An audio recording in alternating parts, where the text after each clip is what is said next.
Chief Alan Nance is known throughout the state for being knowledgeable in the problems facing at-risk youth. He and his predecessor, former San Francisco Chief Juvenile Probation Officer William Sifferman, came from Chicago but brought with them an innovative perspective to address the needs of youthful offenders to San Francisco's Juvenile Justice Center. They were the early adopters of the Juvenile Detention Alternatives Initiative, created by the Annie E. Casey Foundation, which began in the 1990s. The initiative acknowledges was the first of its kind to seek major reductions in the number of juveniles detained by county and state law enforcement jurisdictions. San Francisco has reduced its detention population by 40% and has focused more on out-of-home placement, group homes, and restorative programs to divert youthful offenders from long-term detention commitments. One such program is the Merit Center at the San Francisco Juvenile Justice Center.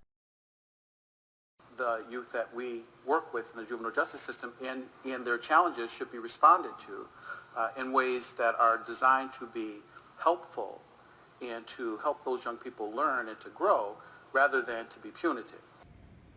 Chief Nance has highlighted its effectiveness around the state as a shining example of progressive programming. It's great. It has video games, comfortable couches. The girls can do their nails and hair. We have table tennis and a really cool mural on the wall, one officer said. The kids really like it. Another officer familiar with the Merit Center said, believe it or not, our Merit Center has quite a reputation around the state. I've transported kids to other counties and it's one of the first things that their supervisors ask about. Another officer said, when it is open, it's a great program. The problem is, it's rarely open. They are only using it a few times a month. Even the grand opening was delayed. Kids could not use it after it was completed for 6 months because they wanted to wait for Mayor Lee to come see it first. Further investigation and interviews reveal that since its opening in November 2016, the Merit Center has only been used a total of 62 times. Another officer with knowledge of the Merit Center's use said, there was a big push to use it last winter, but on average it is used about 3 times a month. For example, in June it was used 3 days,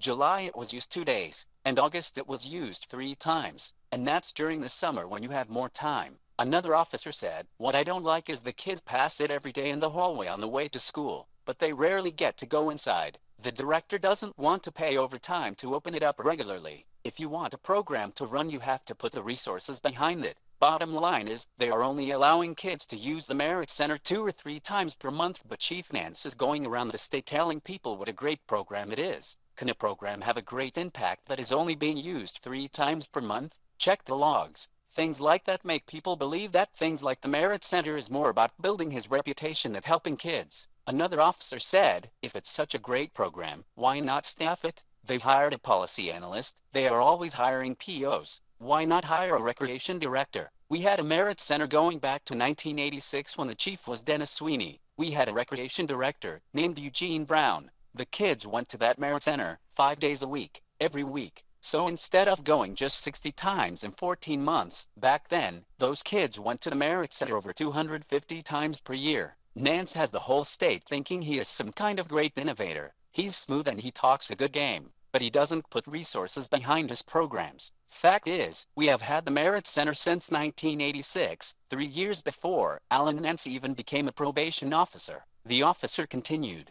our department needs to focus less on who gets credit and more on serving our kids. But to be effective, it's going to take resources, not just speaking on panels at conferences. Well, it seems like there is more work to be done. From San Francisco's Juvenile Justice Center, I'm Stephen James, Bay News 1.